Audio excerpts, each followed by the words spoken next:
Tekin tizimida tovar moddiy zaxiralarini material ucheti hamda kirani to'g'risida ko'ramiz. Demak, material hisobotimiz. Kirim tizimida material hisobotimiz mana bu aktivlar, tovar moddiy zaxiralar qismida barchasi shakllangan.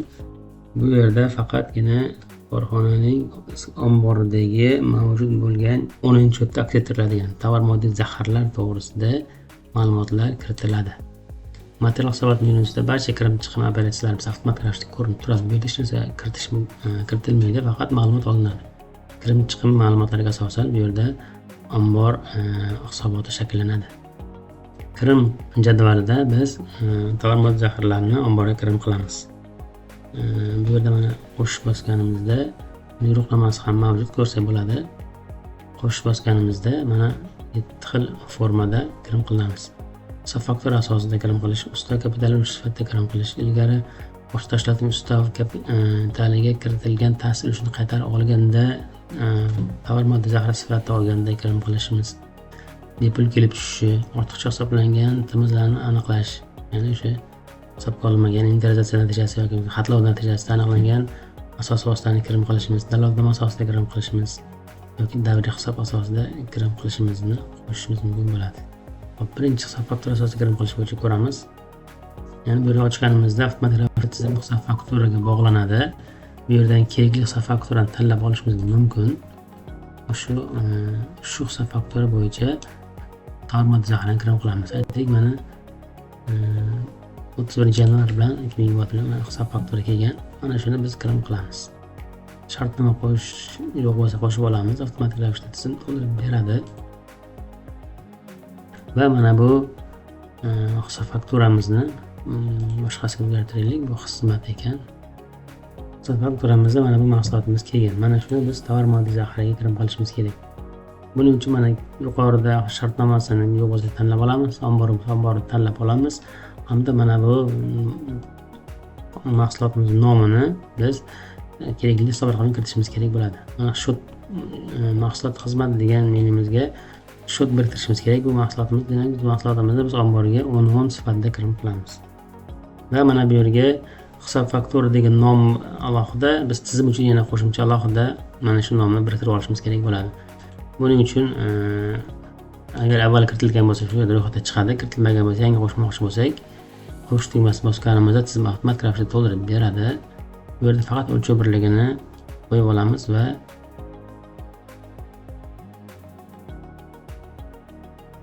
saqlaymiz. 10 o'chotimizga bu kilogramm ekan, biz dona sifatida kiritib qo'ydik. Kilogrammni to'g'rilab qo'yamiz, boshqa ochamiz. Kilogramm.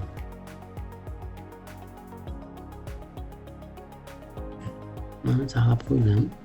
Endi buni saqlasam, mana shu biz kiritmoqchi bo'lgan 6600 kilogrammlik plyonka polietilen bu omborimizda shakllanadi. Bu hisob faktura asosida kirim qilish edi. Mana 6600 ga kirim bor. Endi bemalol shu mana shu bo'yicha chiqim qilsak ham bo'ladi. Kirimning keyingi turlari bo'yicha qisqacha aytib o'taman. Ustav kapital ulush sifatida kelib tushishi, ya'ni o'sha ta'sischi tomonidan korxonaga tovar moddiy zaxirani ulush sifatida kiritganda mana shu formadan kiritamiz. Yuqorida ma'lumotlar avtomatik keladi. O'sha agar bu yerda ustav kiritilmagan bo'lsa, avval ustavni kiritib olishimiz kerak bo'ladi dastlabki ma'lumotlar menyusidan. Mana shu ta'sischi bo'yicha keyin kerakli hisob raqamga kerakli xomashyolarni kiritib olsak bo'ladi. Mana plyonkami yoki keyingi tovarimiz xuddi shu boshqa hisob raqamdami bemalol ro'yxatini bemalol shakllantirib olishimiz mumkin bo'ladi. Aytaylik, o'ntadan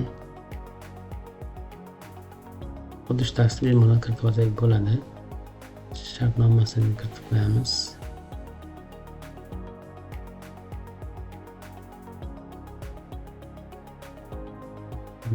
Bemalol saqlasak, ustoz sifatida bizni mana bu yerga hisob raqam tanlash majbur qilib qo'yganmiz. Sababi avtomatik ravishda mana shu kiritilgan asos tovar moddiy zaxiralar bo'yicha dalolatnomani tizim avtomatik ravishda shakllantirib beradi.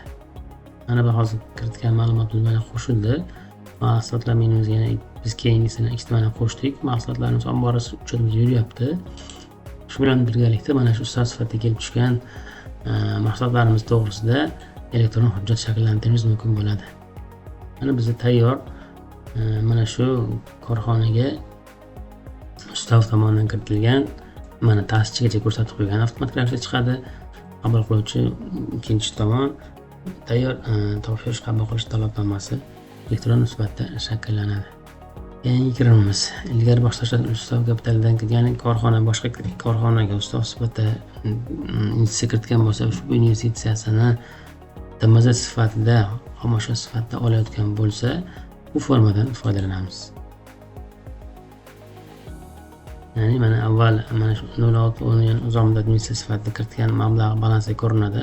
Mana shu balansdagi mablag'ga nisbatan shu korxonadan ustav ulushi bo'yicha ma'lumotini o'sha TMZsini olayotganda qo'llanamiz. Bu yerda investitsiyani turini so'raydi. Avval kiritilgan bo'lsa chiqadi, kiritilmagan bo'lsa kiritib qo'yishimiz kerak. 06 aytaylik, ustav deb ustav sifatida kirim qilgan. Ko'rib turamiz hozircha. Va mana shu ustav bo'yicha olayotgan xomashyolarni bemalol shu yerdan qo'shib olishimiz mumkin bo'ladi.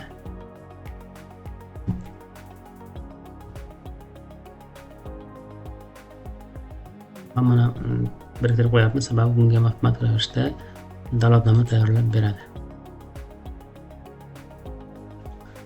Keyingi ulushimiz bepul kelib chiqqan bu ham hisob faktori bilan bir xil, faqatgina shu bepul kelib chiqqan hisob faktorini o'zligini tanlab olsak bo'ladi. Ortiqcha aniqlangan TMZni qo'shish, ya'ni o'sha inventarizatsiya yoki xato natijasi aniqlangan ortiqcha TMZni qo'shganimizda mana shu formadan foydalanamiz. Bu yerda avtomatik ravishda yuqori shakllanadi, faqat sanani kiritishimiz kerak bo'ladi va kerakli shotimizni kerakli ma'lumotlar bilan to'ldirib qo'ysak kifoya qiladi. Aytaylik, shu yangi xomashyo omborda chiqib qoldi. Buni bemalol kiritib qo'ysak bo'ladi. Keyingi dalolatnoma asosida kirim qilish, ya'ni ta'sischi tomonidan yoki boshqa shaxs tomonidan kirim qilingan, ya'ni qarz sifatida olayotgan mahsulotlarimizni mana shunday kirim qilsak bo'ladi. Bunga xodimlar qo'shilmagan ekan. Mana kirim qilganimiz bu yerda korxonadan mas'ul shaxs naqd pulda yoki bo'lmasa korporativ karta orqali mahsulot olib kelgan mahsulotlarni mana shu yerdan kirim qilsa ham bo'ladi. Siz avtomatik ravishda 69-70 ta xodimdan qarzdor ko'rsatadi, lekin unga berilgan mablag'lar 42-20 yoki 42-90 da aks etgan bo'lsa, uni avtomatik ravishda yopish shotlarida bir-biriga bog'lab ketadi. Mana bu yerda demak ro'yxat ko'p bo'lish ehtimolini olib, dalolatnoma bo'yicha bo'lganligi uchun Exceldan yuklash tugmachasi qo'yilgan. Demak, Exceldan yuklash uchun namuna yoki shablonni yuklab olib, mana shunga kerakli ma'lumot qoldirishimiz mumkin bo'ladi.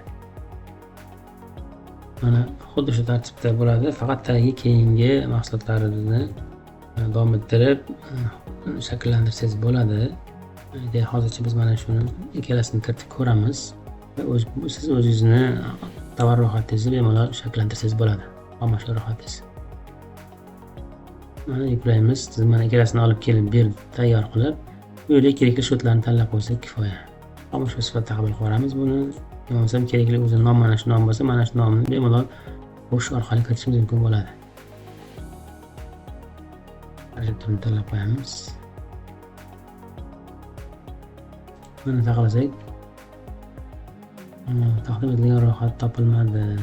Demak, bu korxonaning xodimi bo'lishi kerak, adashmasam. Demak, xodimlar ichiga buyruq qilib qo'shib turamiz hozircha. Mana hali hech kim bo'lmaganligi uchun hali xodim emas bu deb tizim xatolik berdi.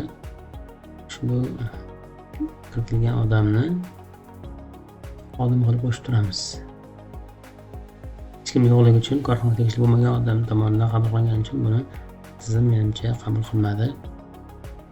Hozircha endi buni oyning 1-sanasi bilan qo'shib turamiz.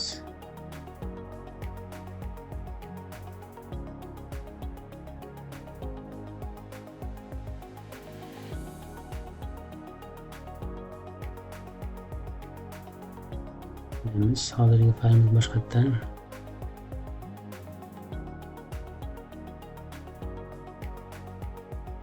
hozir mobilimdan keyin saqladi.